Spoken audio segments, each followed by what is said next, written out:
TV10 महाराष्ट्रमध्ये आपले स्वागत आहे। आपण पाहत आहात TV10 महाराष्ट्र। चला तर पाहू मग आजच्या घडामोडी। गेल्या वर्षापासून हिंदुस्थान शिव मल्हार क्रांती संघटनेचे काम सुरू आहे। सातत्याच्या संघर्षातून सामान्यांचे प्रश्न सोडवत आहोत, अशी प्रतिक्रिया आमदार गोपीचंद पडळकर यांनी आटपाडीत दिली आहे। आमदार पडळकर म्हणाले, गावातून सुरू केलेल्या कामाची व्याप्ती राज्यभर वाढते। संघटनेचा लोगो आणि ध्वजाचे अनावरण केले। अपेक्षितांची लढाई ताकदीने लढणार आहोत। प्रतिनिधी TV10 महाराष्ट्र सम्राट।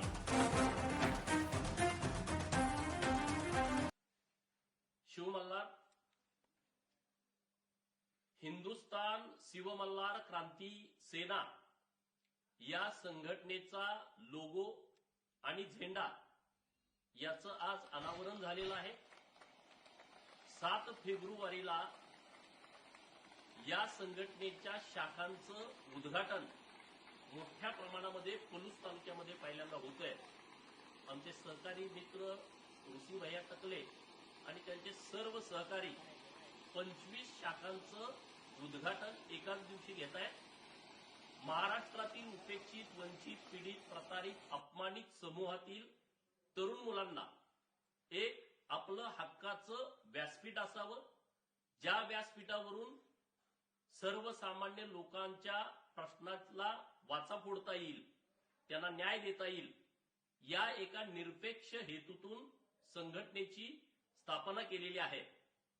या शाखा ओपनिंग झाल्याच्या नंतर अखंड महाराष्ट्रभर गाव तिथे शाखा अशा पद्धतीचा कार्यक्रम आम्ही सगळेजण हातामध्ये घेतोय।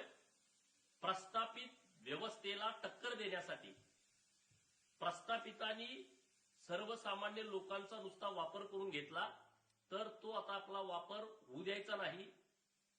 न्यायासाठी लढायचं, गोरगरीब लोकांच्या प्रश्नासाठी लढायचं, ही भूमिका घेऊन आम्ही सर्वजण संघटनेमध्ये काम करतोय।